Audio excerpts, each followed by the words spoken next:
주 잘 보내셨습니까? 예, 오늘 보니까 비가 내리는데 봄비가 내리는 것 같아요. 예.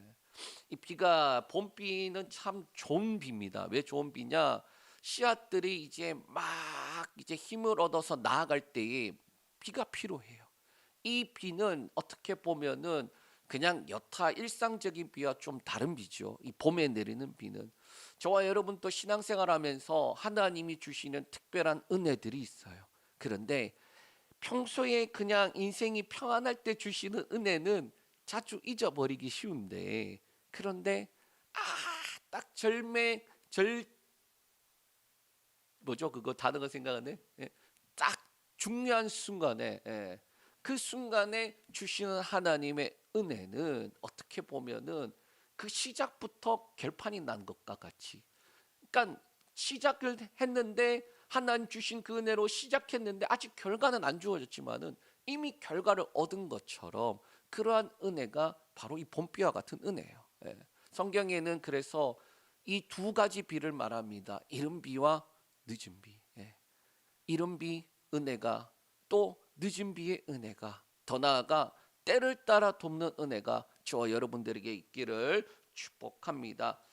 가끔 이제 씨름이나 그런 유도나 이런 이제 어떻게 보면은 상대방과 붙잡고 넘어뜨리기 위해서 그러한 경기들을 보다 보면은 분명히 공중에 떠갖고 넘어가는데 그 공중에 뜬 상태에서 어떻게 돌렸더니 어떻게 됩니까? 역전이 되는 경우들을 가끔 봐요. 예, 그럴 때에 와, 그 공중에 떴는데 그 뜬 상태에서 몸을 비틀어서 어떻게 합니까? 역전을 시키는 그 장면을 보면 이긴 사람은 승리가 기쁨이 배가 되고 진 사람은 충격이 배가 되는 거예요. 그리고 관중들은 어떠합니까? 와 하면서 그 함성이 떠날 듯이 기쁜 그러한 일들이 있어요.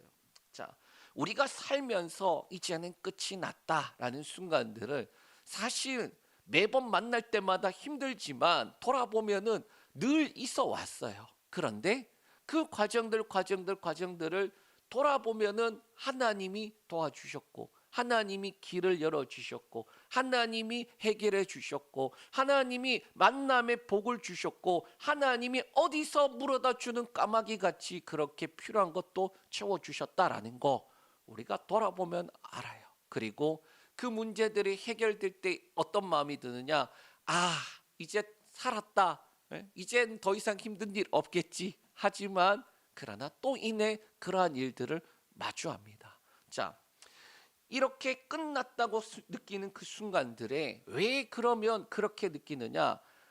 상황 환경과 여건이 너무 막막하기 때문이에요. 앞으로 나아가자니 나아갈 길이 안 보이고 그렇다고 뒤로 물러서자니 물러설 수도 없는 거예요. 제가 이제 어제 말씀 그리고 주중에 이 본문이 정해져 있으니까 이 말씀을 준비하는데 힘들더라고요. 왜 힘들었을까?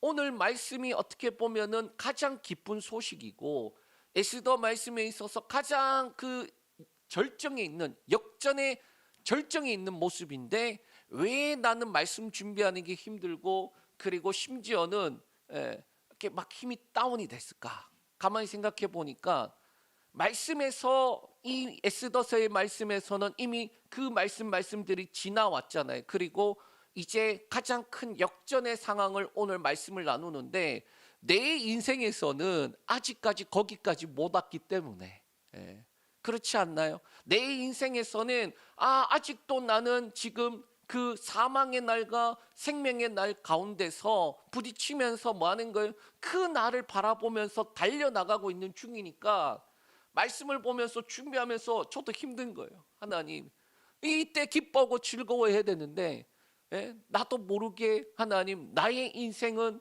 또 내게 주어져 있는 것들은 왜 아직까지 해결되지 않은 듯하지요?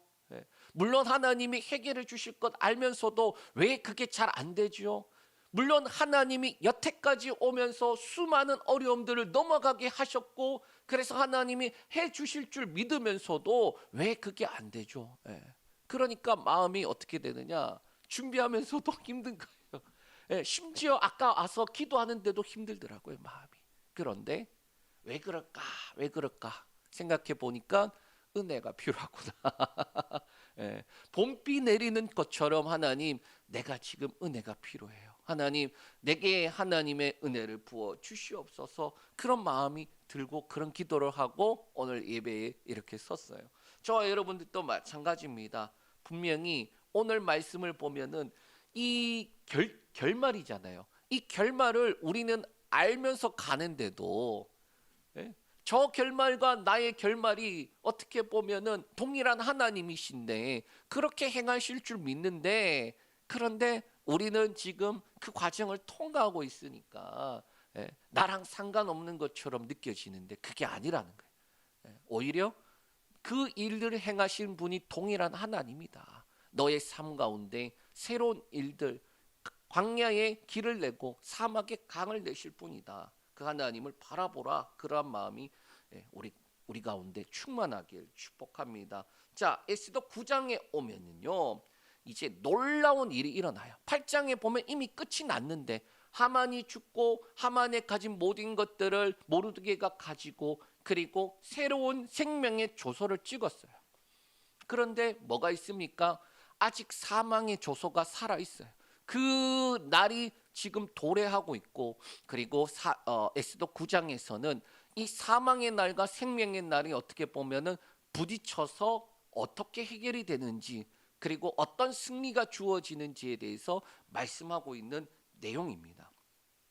그날이 구원의 날이 되고 슬픔의 날이 기쁨의 날이 되게 하고, 그리고 초상집의 날이 잔치날이 되게 하시는 그 하나님이 저와 여러분들의 하나님.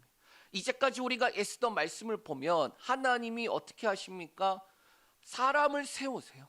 하나님께서 사람을 세우시고, 그리고 하나님이 그 사람 세워놓고 어떻게 합니까? 하나님이 뒤에서 움직여서 모든 일들에 손을 거치게 만들고, 그리고 난 다음에 하나님이 역전시키는 모습을 봅니다. 저와 여러분들을 하나님께서 세우세요. 그 자리에 세우시고, 그 자리에 세우시고 난 다음에는 뭐 하기 위해서냐? 하나님의 일하심을 보기 위해서, 하나님의 일하심에 믿음으로 참여하기 위해서 저와 여러분을 부르시는 거예요. 그리고 뭐합니까? 머지않아 역전의 날을 보게 될 것이다 라는 겁니다. 그게 에스더 말씀이에요. 하나님께서 어떻게 그러면 역전을, 그리고 그 역전의 절정에 있는 모습으로 우리를 이끌어 가실까? 그 첫 번째는 하나님이 역전시킨다라는 걸 믿으라라고 말씀하고 있어요. 하나님이 저와 여러분 삶 가운데 역전시키는 분이심을 믿으십니까? 하나님이, 아니 이게 될까 싶은데 그 상황을 하나님은 능히 하실 수 있다라는 걸 믿으세요. 제가 요즘 기도한 게 뭐냐? 이제 우리 교회 하나님 연말 될 때까지 하나님 30명 세워 주시옵소서. 10명의 리더와, 그리고 2개의 그룹으로 큰, 그렇게 합치니까 30명이 되더라고요. 예. 근데 그 기도를 하는데 한편으로는 될까? 될까? 그런데 마음 가운데 저 밑에서부터 기도하는데 그 마음이 이렇게 올라오는 거예요. 그럼 뭐합니까? 우리는 그 마음을 붙잡고 믿음으로 하는 거예요. 사람 세우는 일부터 해야지. 그러면 사람 세우는 일부터 해야지. 그러면 어떻게 됩니까? 하나님이 움직이시고 역전시키지 않겠냐. 그래서 저의 전반기 목표는 사람 세우는 일이에요. 함께 하나님 앞에 세워지는 저와 여러분들 되시길 축복합니다. 하나님이 역전시킨다라는 걸 믿는 거, 우리 1절에서 4절 말씀 우리 읽겠습니다. 아달월 곧 12째 달 13일은 왕의 어명을 시행하게 된 날이라 유다인의 대적들이 그들을 제거하기를 바랐더니 유다인이 도리어 자기들을 미워하는 자들을 제거하게 된 그날에 유다인들이 아수에로 왕의 각 지방 각 급에 모여 자기들을 해하고자 한 자를 죽이려 하니 모든 민족이 그들을 두려워하여 능히 막을 자가 없고 각 지방 모든 지방관과 대신들과 총독들과 왕의 사물을 보는 자들이 모르드게를 두려워하므로 다 유다인을 도우니 모르드게가 왕궁에서 존귀하여 점점 창대함에 이 사람 모르드게의 명성이 각 지방에 퍼지더라. 아멘. 자, 이 아달월 12월을 의미합니다. 12월 13일이 어떠한 날이냐? 하만이 제비 뽑았는데 나온 날이에요. 어떻게 제비 뽑았습니까? 저 모르드게와 유다 민족 죽여버릴 거야. 그리고 그 죽여버리는 날짜를 공식적으로 받은 날짜예요. 그리고 조서를 써서 진행하던 날입니다. 그런데 어떻게 됩니까? 1절에 왕의 어명을 시행하게 되는 날 유다인의 대적들이 그들을 제거하기를 바랐더니 유다인이 도리어 자기들을 미워하는 자들을 제거하게 된 그날이라고 말하고 있어요. 그러니까 원래대로 하면은 어떻게 돼야 되는 겁니까? 유다인이 제거되는 날인데, 그런데 유다인이 제거되길 바랬는데 유다인들이 어떻게 했다? 그들을 미워하는 자들을 제거하게 된 그날이다라고 말하고 있어요. 제가 이 말씀을 보면서 무슨 생각이 들었냐? 아까 씨름이 생각나는 거예요. 분명히 들렸어, 공중에 떠서 이제 넘어가는데, 이렇게 넘어가는데 한 번 더 틀어갖고 상대방을 넘어뜨리는, 예, 그 장면이 떠오르더라고요. 그러니까 이 도리어라는 말이 원어에는 이렇게 돼 있어요. 나포크라는 단어인데 전복하다, 뒤집다라는 단어예요. 전복하다, 뒤집다라는 단어인데 이 단어가 쓰여져 있는 이 상태와 시제가 좀 특별합니다. 뭐냐? 이런 거예요. 단순 제기 부정사 뭐 형태, 절대 형태인데 쉽게 말하면은 이런 겁니다. 확실히 뒤집혀졌다라는 거예요. 그러니까 우리는 어떻게 합니까? 씨름이나 또는 그런 기술을 할 때에 들린 사람이 그 순간에 자기가 틀어갖고 뒤집어서 승리를 하는 거잖아요. 주체가 누구냐? 그 사람이에요. 그런데 이 시제는 어떻게 되느냐? 이 상태는 어떻게 되느냐? 확실히 뒤집혀졌다라는 뜻이에요. 그러니까 내가 뒤집은 게 아니라 나는 분명히 공중에 뿡 떴는데 뒤집히는 역사가 일어났다라는 거예요. 그럼 그 주체가 누구냐? 하나님이다라는 걸 담고 있는 거예요. 네가 뒤집은 게 아니라는 거예요. 그래서 그 하나님을 지금 믿으라라는 것을 나타내고 있는 장면. 그래서 이 역전되고 반전되고 그리고 상황을 뒤집는 분이 누구냐? 하나님이시다. 그러니까 저와 여러분들이 상황 관계과 여건이 어렵다고 해서 좌절과 낭망할 필요가 없는 게 하나님이 뒤집으려고 하면은 능히 뒤집을 수 있는 분이다. 내 주어져 있는 상황 관계과 여건이 정말 내가 볼 때는 암울한데 이게 될까 싶은데, 그런데 내가 뒤집으려면 안 되지만은 하나님이 뒤집으려 그러면 뒤집을 수 있는 분이다. 그 하나님을 바라보라라고 그렇게 나와 있는 거예요. 그래서 확실히 뒤집혀졌다. 확실히 역전되어졌다라는 거예요. 그리고 2절에서 4절은 이 역전된 상황에서 유다인의 모습인데, 첫째로 모여서 적극적으로 항전을 했어요. 그들이 해야 되는 것 중에 하나가 뭐였느냐? 모이는 거였어요. 대적들은 각각 그렇게 행하지만은 유다인들에게는 모여서 준비할 수 있도록 그렇게 했단 말이죠. 교회도 마찬가지입니다. 교회도 모이기에 힘써야 돼요. 모이기에 힘써야 돼요. 모이기에 힘쓰고 그리고 뭐 합니까? 나가서 세상을 향하여서 나아가서 승리해야 돼요. 그게 교회입니다. 여기서도 적극적으로 항전해라. 각 지방 각 섬에 모여서 자기들을 해치고자 하는 자들을 향해 죽이려고 그렇게 적극적으로 항전하라라는 거예요. 저와 여러분이 기도할 때에도 동일하게 내가 지금 여기서 이기지 않으면은 그러면은 내 목숨이 위태하다 생각하고, 정말 동아줄 하나 남았는데 그 동아줄을 죽기 살기로 내가 붙잡아서 그렇게 살겠다라는 의지로 기도를 해야 된다. 그렇게 말씀하고 있는 거예요. 두 번째는 뭐냐? 모르드게를 두려워하고 유다인들을 돕는다라고 말하고 있어요. 자, 3절에 모든 지방간 대신 총독들 왕의 사물을 보는 자들이 모르드게를 두려워해요. 그리고 유다인들을 돕기 시작하더라라는 거예요. 우리가 하나님 앞에만 믿음으로 나아가면요, 어떻게 되느냐? 사방팔방에서 돕는 사람들이 모일 수밖에 없어요. 제가 그거를 제일 많이 경험하고 있다고 느끼는 게, 우리 교회에 정말 어디서 잘 모르는 분이 이렇게 성경권 보내주세요. 그러면 이제 신기하다 싶어요, 저도. 예. 또 필요한 부분들이 있어요. 그러면 그 필요한 부분들이 어떻게 해야 되나 생각도 하기 전에 어디서부터 하나님이 돕는 자들을 보내주세요.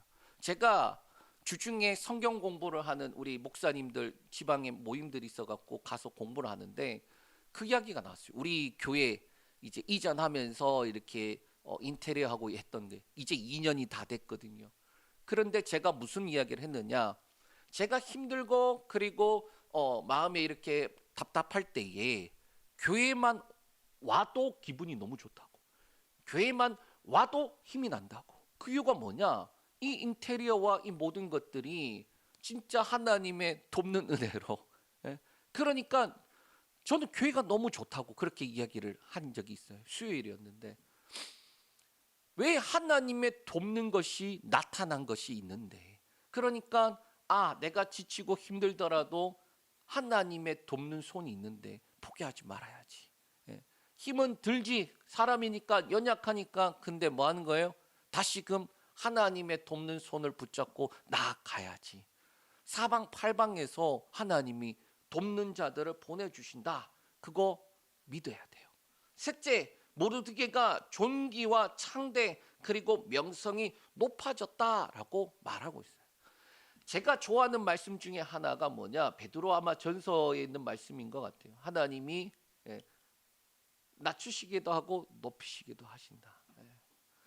낮추시게 하실 때에는 그냥 엎드려지면 되는 거지.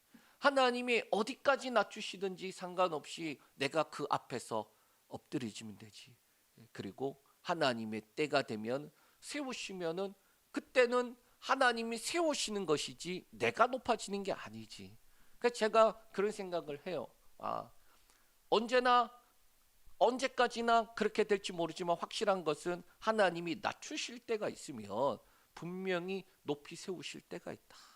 내 안에 복음만 제대로 되어 있으면은 어디 빛을 등불을 등경 아래다 두겠냐고. 세워서 그 빛을 발하게 하시지. 예. 모르드게가 뭐 하고 있었어요? 대궐 문 앞에서 문지기였어요. 예. 맨날 들어오는 사람들 확인하고 그 다음에 대신들 앞에 뭐 했던 사람입니까? 인사하던 사람이에요. 그런데 자신들이 인사하던 사람들이 자신들이 어떻게 보면은 무시하던 모르드게를 지금 뭐 하는 거예요? 가장 높이 세웠어요. 왕 다음에 그 위치까지 세워서 그들이 모르드게를 존귀한 자로 만들더라라는 거예요. 그거 누구 하신다? 하나님이 하신다.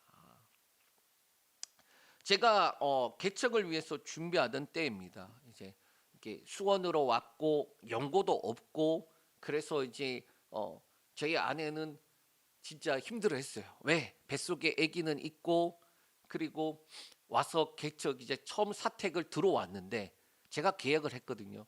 그리고 들어왔는데 이사하는 날 되게 힘들어하더라고요. 이유가 뭐냐?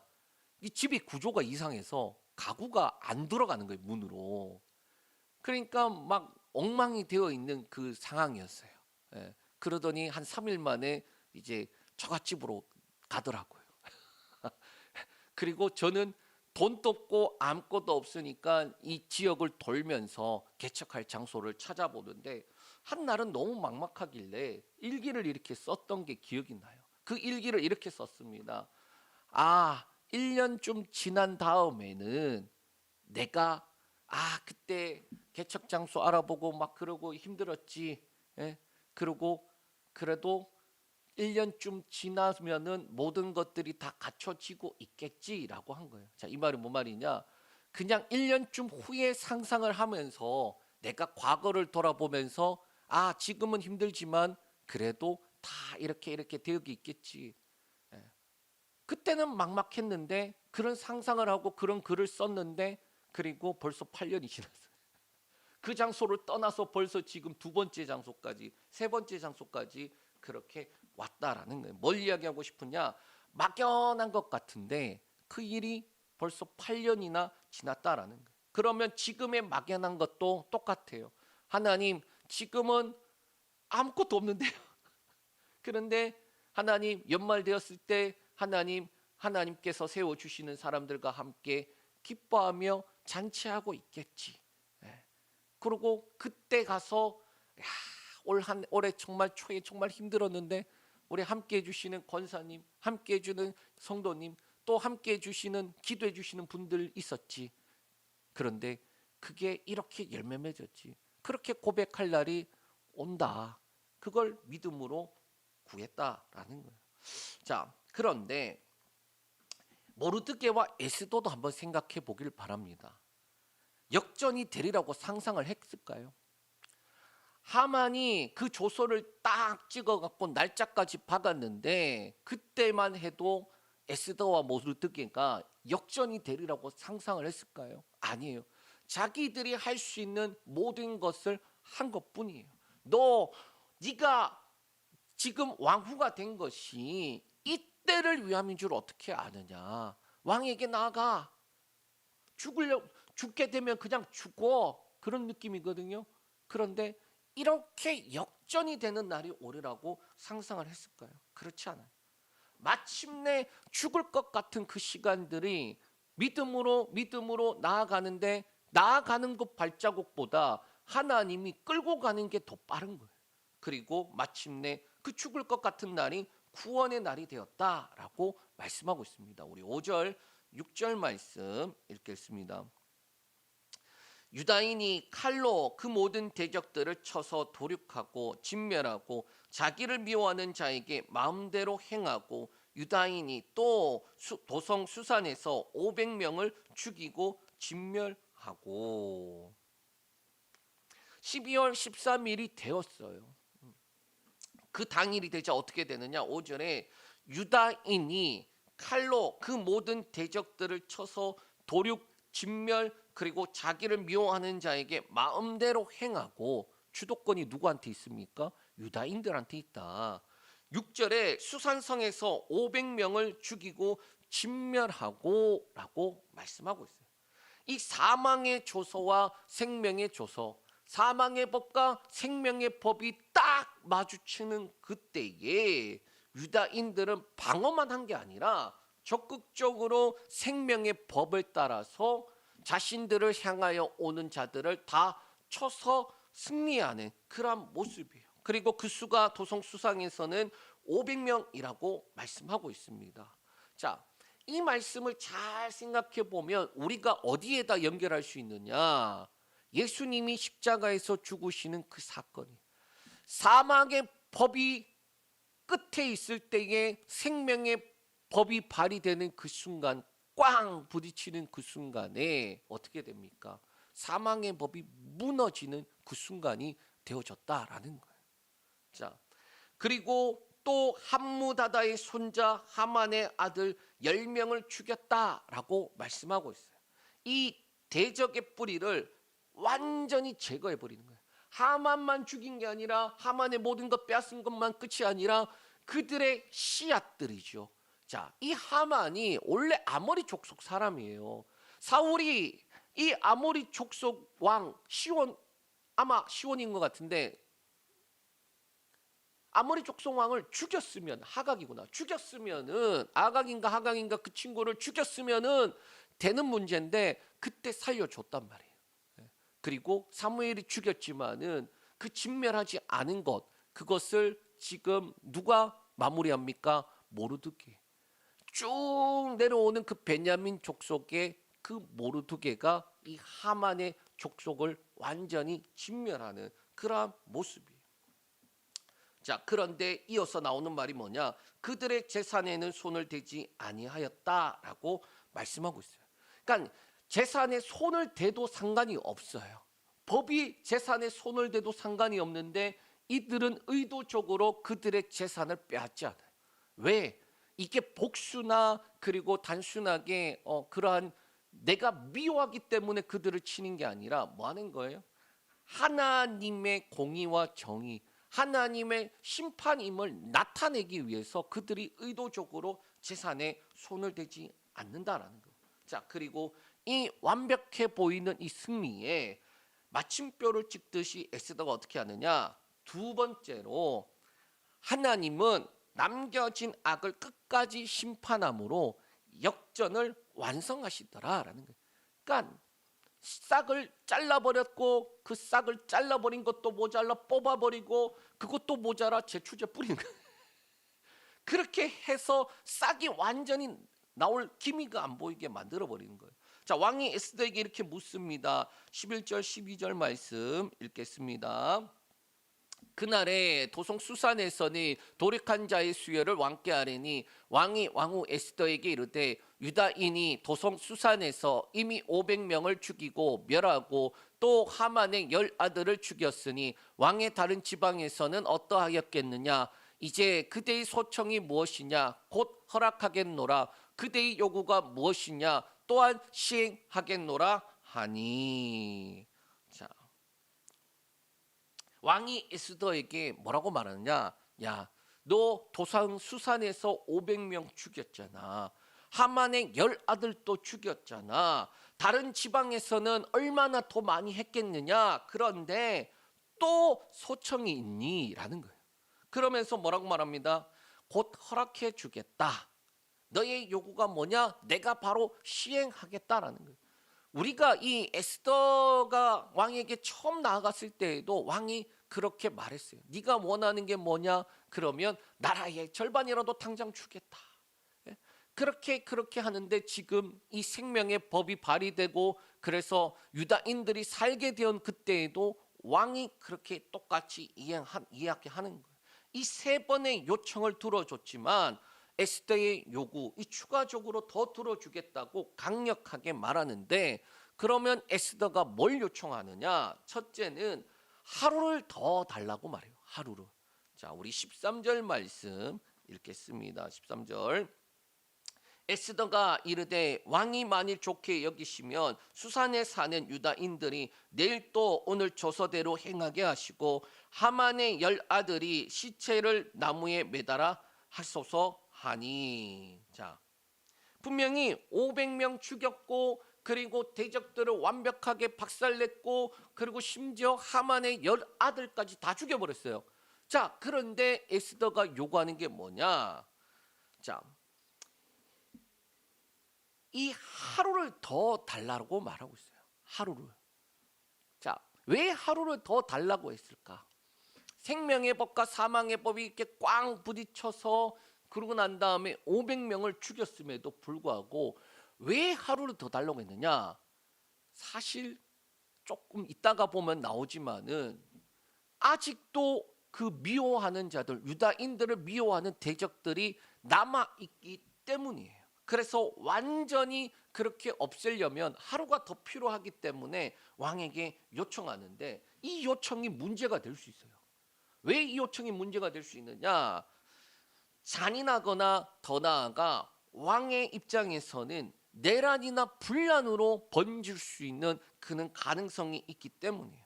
그런데 그 요청에도 에스더가 분명히 자기도 이게 위험 부담이 있다는 걸 알면서도 다시 왕에게 요청하는 거예요. 이게 어떠한 느낌이냐? 내가 죽게 되면 죽겠습니다. 죽으면 죽으리이다라고 했던 그 마음이 승리를 했음에도 불구하고 변하지 않고 뭐 하는 거예요? 남아있는 모든 위험성을 다 제거해 버리겠다라는 거예요. 그 일을 위해서 내가 또 죽게 된다면 죽겠습니다라는 거예요. 둘째는 뭐냐? 하만의 10아들의 시체를 나무에 매달게 하소서인데 이게 뭐냐면은 대적의 몰락을 공개적으로 알리는 거예요. 자, 하만 달려 있죠. 그 다음에 10아들까지 달아놓는 거예요. 그러면서 뭐 하는 거예요? 자, 이 하만의 가문은 몰락했다. 그리고 동시에 뭐냐? 우리에게 대적하면은 너네 이렇게 만들어 버리겠다라는 경고예요. 하만이 유대인을 죽이려고 했다가 어떻게 된 줄 봤지? 너네 유다인을 죽이려고 하는 자 이렇게 될 거야. 싹을 말려버릴 거야 라는 거예요. 그리고 그 결과는 어떻게 되었습니까? 14절에서 16절 말씀 읽겠습니다. 왕이 그대로 행하기를 허락하고 조서를 수산에 내리나 하만의 10아들의 시체가 매달리니라. 아달월 14일에도 수산에 있는 유다인이 모여 또 300명을 수산에서 도륙하되 그들의 재산에는 손을 대지 아니하였고 왕의 각 지방에 있는 다른 유다인들이 모여 스스로 생명을 보호하여 대적들에게서 벗어나며 자기들을 미워하는 자 7만 5천 명을 도륙하되 그들의 재산에는 손을 대지 아니하였더라. 아멘. 자, 하루 더 달라 그래서 그 하루 동안에 대적들을 쳤는데 몇 명이에요? 300명, 300명. 그거는 이제 다른 지방에서까지. 수산성에서 500명 죽였고 그리고 하루도 요청을 했는데 300명이 더 나왔다는 거예요. 그 말이 뭔 말이냐? 유다인들이 적극적으로 가서 죽인 게 아니라 달려오는 대적들이에요. 대적들을 향하여서 그들이 친 거예요. 그런데 500명 죽였는데 추가로 300명이 더 나왔다라는 거예요. 그러니까 에스더가 확실하게 알고 있었다라는 거예요. 이 수산성에 아직도 대적들이 있고 그 대적들이 남아서 기회를 엿보고 있으니 하루 더 달라고 요청을 해서 마무리 짓자라는 거예요. 자, 수산성에서는 이틀이고 각 지방에서는 하루밖에 주어지지 못했어요. 그 이유가 뭐냐?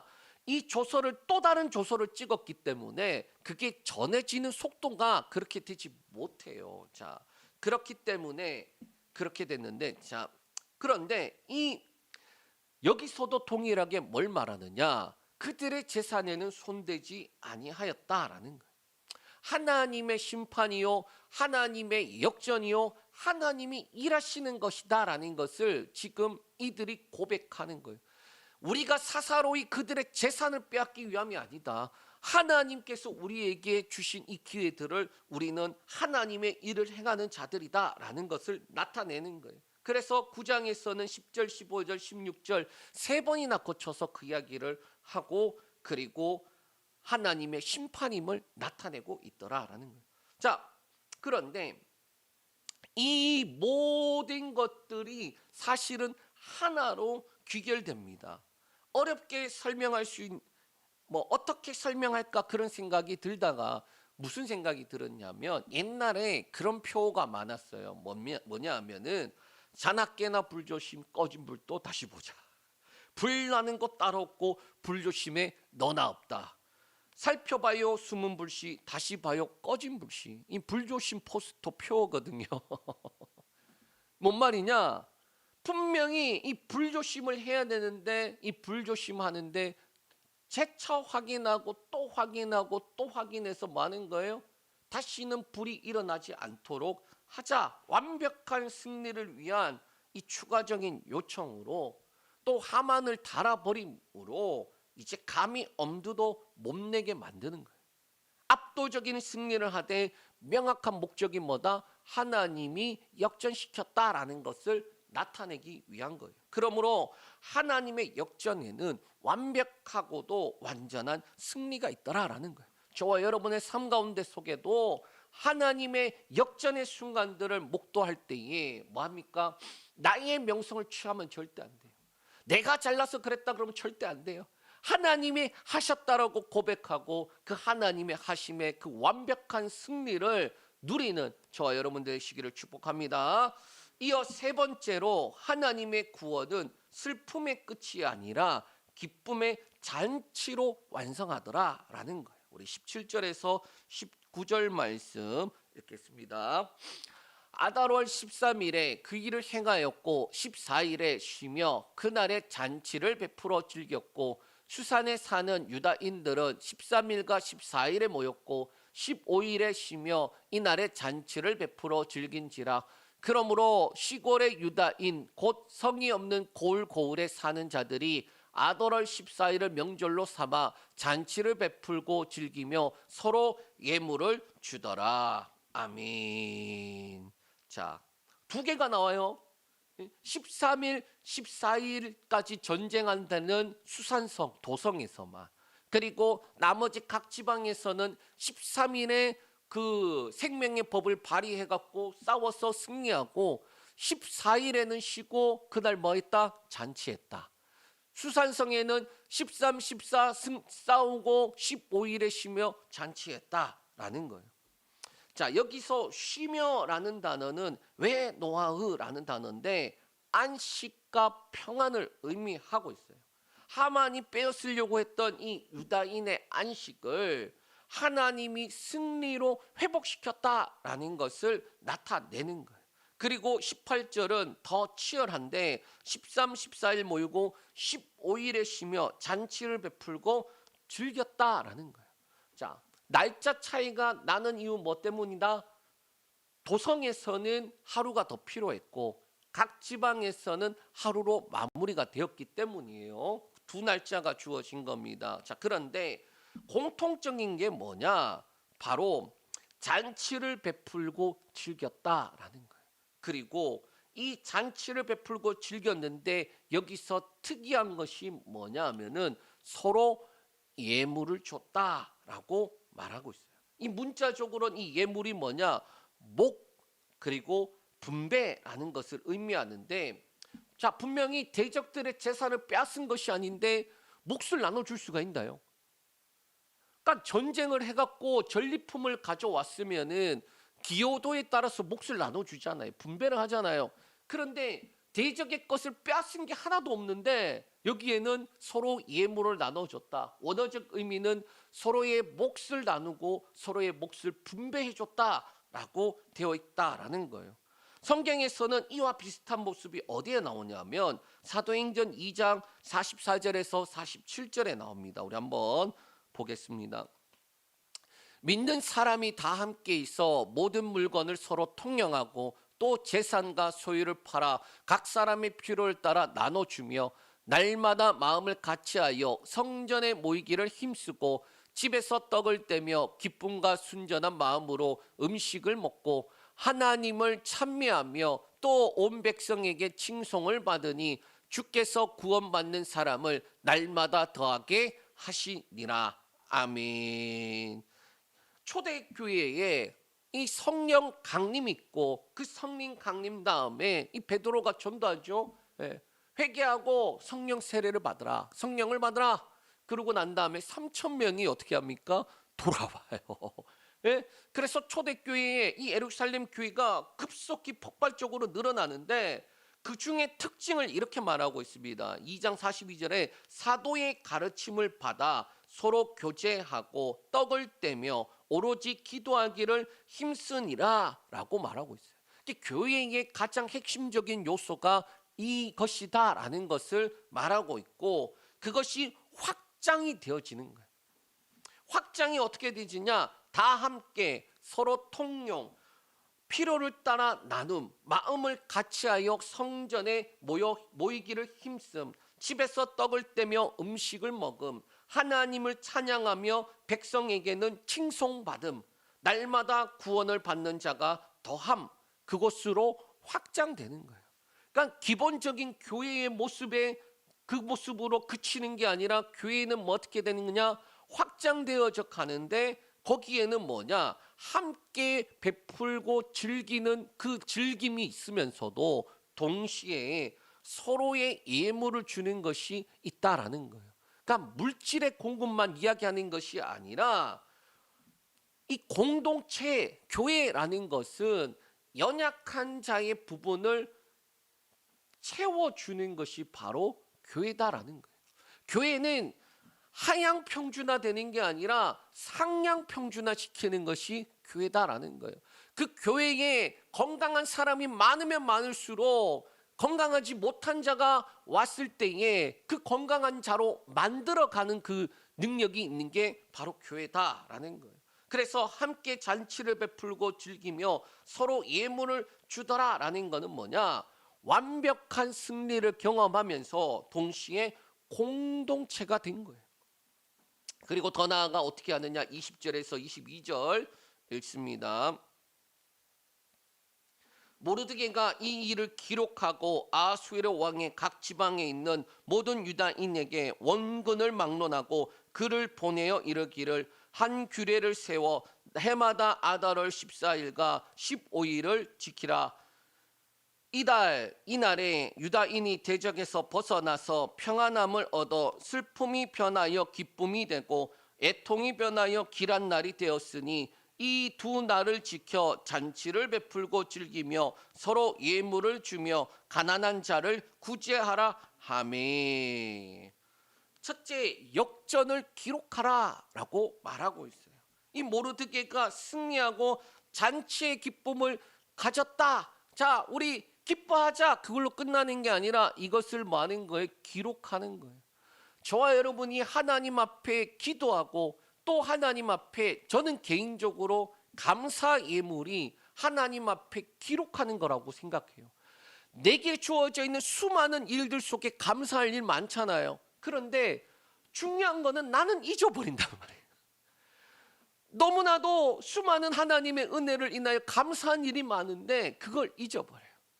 그걸 기록하는 행위가 영성 일기도 될 수 있겠지만은 하나님 앞에 기록하는 행위가 감사의 예물을 드리는 거예요. 모르드게는 그것을 기록하고, 둘째로 규례를 세워 매년 지키게 해요. 절기를 만들어 버려요. 그게 뭐냐? 아달월 14일 15일 이튿날. 그리고 그 이유에 대해 22절에 이렇게 말합니다. 유다인들이 대적에서 벗어나 평안함을 얻었다.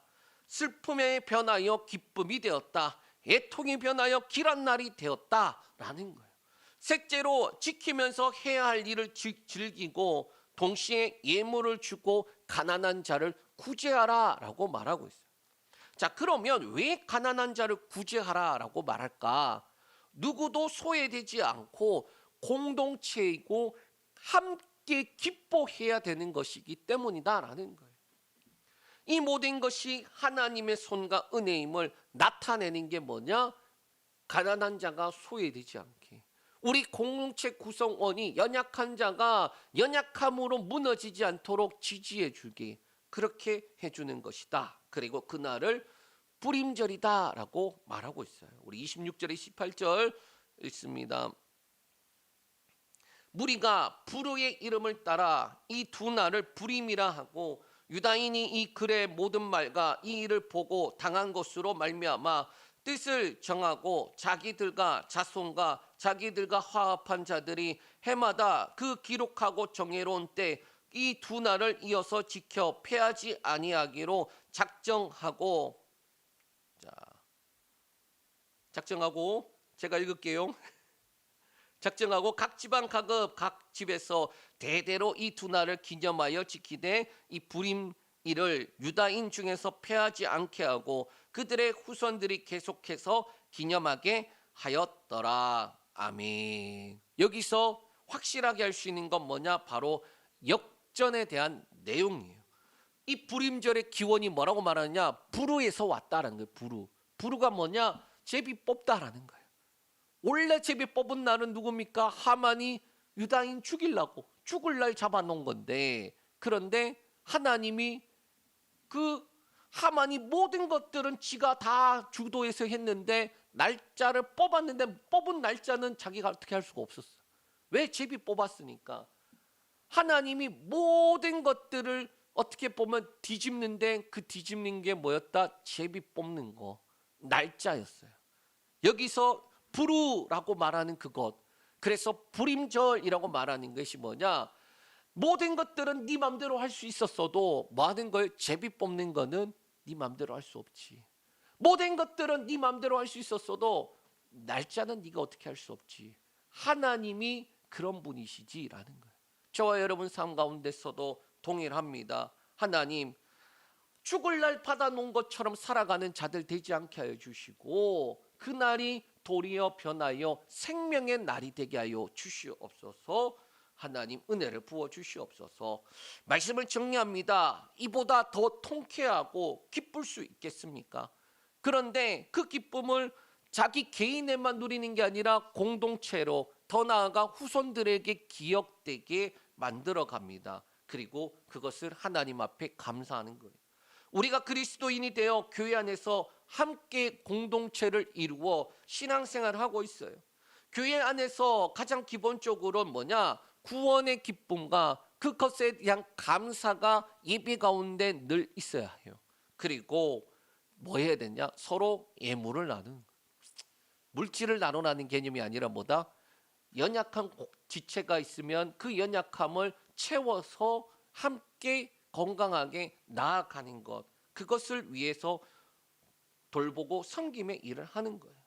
자, 그런데 기뻐하는 거, 즐거워하는 거, 찬양하고 감사하는 것은 잘 되는데 예물을 나누는 건 잘 안 돼요. 교회 안에서 연약한 자를 돌보고 세운다는 거 잘 안 돼요. 양육하는 거 참 어려워요. 왜? 그것은 내가 가진 걸 내놓아야 되기 때문에, 내가 가진 것을 주어야 되기 때문에. 더 원어적 의미의 말하면은 한 가족이기 때문에 연약한 구성원을 채워주는 거예요. 그게 역정이다라고 말씀하고 있습니다. 이 은혜를 누리는 저와 여러분들 되시길 축복합니다.